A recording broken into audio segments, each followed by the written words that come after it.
میں چشتی ہوں، مرید میں سیال ہوں، خلافت مجھے بریلی شریف سے آپ جانتے ہیں، لیکن میں چشتی ہو کے یہ بات کہتا ہوں، خواجہ غریب نواز کو قوالی کی مد میں آپ کیا ثابت کرنا چاہتے ہیں؟ میں نے کہا سیر الاولیاء پڑھو، خواجہ غریب نواز معین الدین چشتی اجمیری وہ ہیں جو روزانہ 2 قرآن مجید ختم کرتے ہیں۔ چشتی بنتے ہو، قوالی سنتے ہو، قوالی کی شرعی حیثیت کیا ہے، شرعی طور پہ اس کی ڈیفینیشن کیا ہے، یا ہم کس طرح ڈیفائن کرتے ہیں، میں وہ ڈسکس نہیں کر رہا، میں احساس دلانے کے لیے عرض کر رہا ہوں کہ قوالی تو جناب والا 1400 سال بعد کی ایجاد ہے۔ او بندے خدا، تیری رہنمائی کے لیے، تیری پیشوائی کے لیے جو ضابطہ حیات اور دستور اللہ نے دیا ہے وہ کیا ہے؟ وہ قرآن و سنت ہے، اللہ کا کلام ہے۔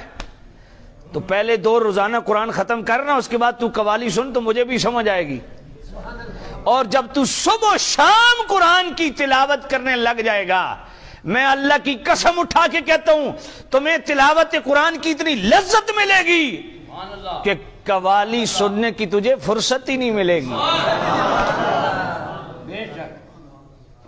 قوالی سننے کی فرصت ہی نہیں ملے گی۔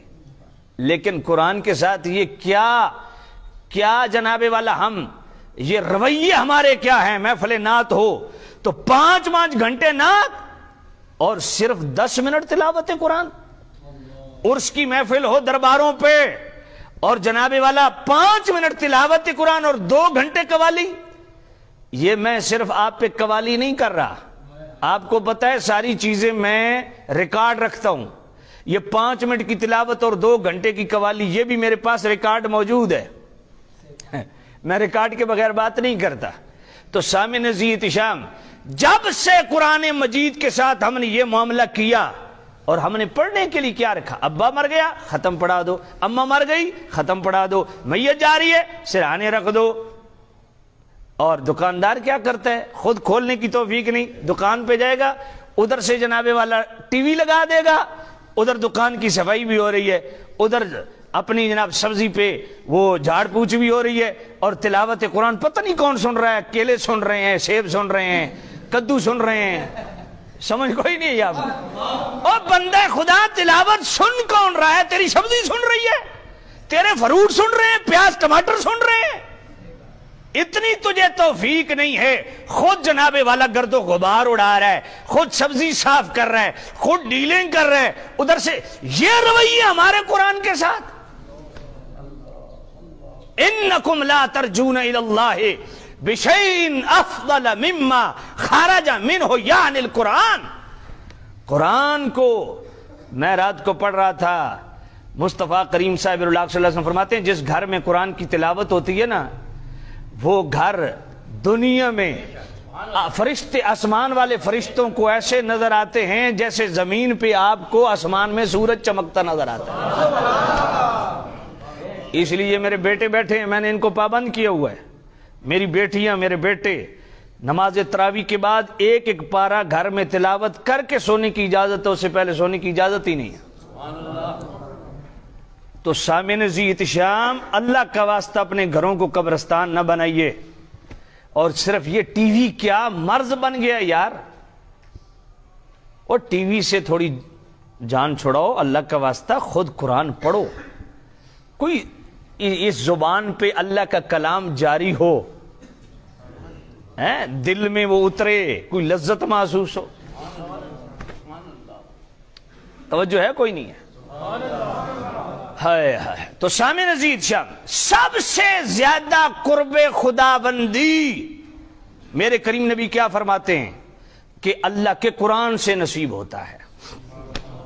امام احمد بن حنبل رضی اللہ تعالیٰ عنہ، یہ وہ عظیم ہستی ہیں کہ حدیث پہ اتنا جامع انداز میں انہوں نے کام کیا، 7 لاکھ حدیثیں جن کو سندن متن حفظ دی۔ امام احمد بن حنبل وہ فرماتے ہیں میں نے خواب کے اندر رب کا دیدار کیا۔ اب میں یہ واقعہ ایسا آپ کو سنانے لگا ہوں، ایمان تازہ ہو جائے گا، آپ فریش ہو جائیں گے، آپ کو دل میں روحانیت محسوس ہوگی، اور میں چاہتا ہوں کہ ایک ایسی سبحان اللہ سننے کو ملے کہ اللہ تعالیٰ اپنی پاکی سن کے ہم سب کو پاک فرما دے۔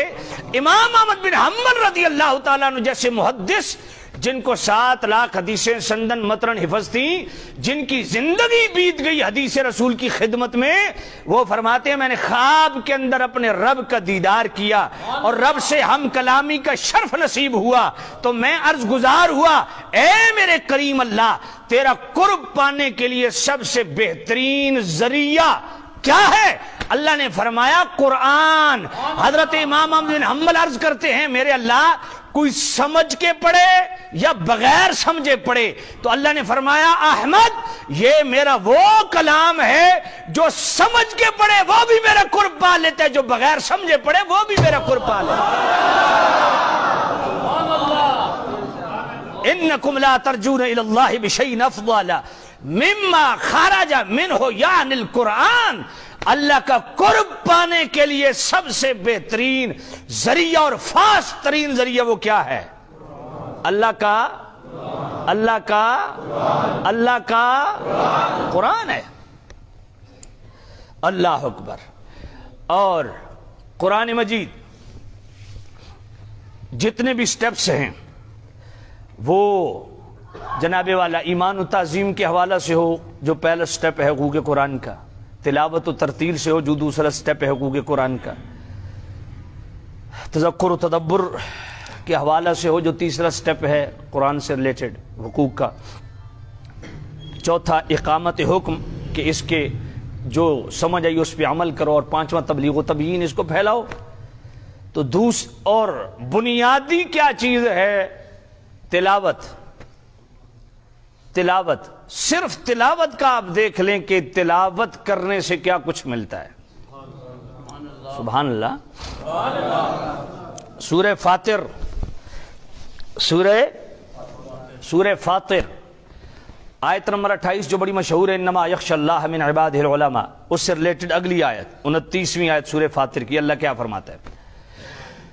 الذين يتلون كتاب الله وأقاموا الصلاة وأنفقوا مما رزقناهم سرا وعلانية يرجون تجارة لن تبور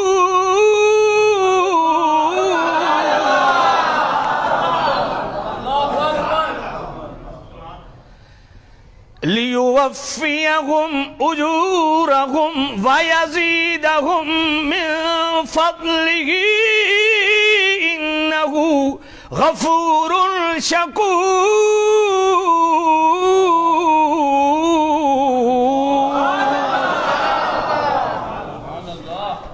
تین چیزیں میرے رب نے ڈسکس کی۔ الَّذِينَ يَتْلُونَ كِتَابَ اللَّهِ وَأَقَامُوا الصَّلَاةَ وَأَنفَقُوا مِمَّا رَزَقْنَاهُمْ، فرمایا جو تلاوت قرآن کرتے ہیں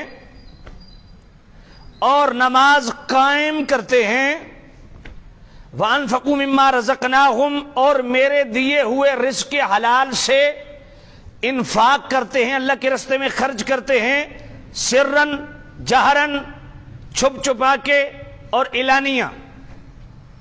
فرمایا یرجون تجارت لن تبور، یہ تلاوت قرآن کرنے والے، یہ نماز قائم کرنے والے، یہ اللہ کے راستے میں انفاق فی سبیل اللہ کرنے والے، فرمایا یہ وہ ہیں، یہ اللہ سے وہ تجارت کر رہے ہیں جس میں گھاٹا نام کی چیز نہیں ہے۔ توجہ ہے؟ اللہ اکبر۔ ایک تلاوت قرآن، اور پھر تلاوت قرآن کی مد میں ضروری ہے کہ آداب تلاوت کا خیال رکھے، اور تلاوت کے متعلق جو تجوید و ترتیل کے قوانین ہیں ان کو مد نظر رکھے، حروف کے مخارج کو مد نظر رکھے، اور پھر وقف کہاں کرنا ہے۔ الترتیل هو التجوید الحروف معرفت الوقوف، اس کو پتہ ہو تجوید کیا ہے، ترتیل کیا ہے۔ اگر قرآن مجید کی تلاوت سے ریلیٹڈ جتنے آداب ہیں ان کو بروئے کار لائے اور تلاوت کرے، وَأَقَامَ الصَّلَاةَ اور نماز قائم کرے، اور پچھلے 2 جمعے آپ جانتے ہیں 2 خطبات جمعہ میں نے نماز پہ دیے، ایک فضیلت نماز، ایک حفاظت نماز، وہ میں تفصیل سے ڈیٹیل سے نماز کی عظمت پچھلے 2 جمعوں پہ بیان کر چکا ہوں، اس لیے اس کو میں چھوڑ رہا ہوں۔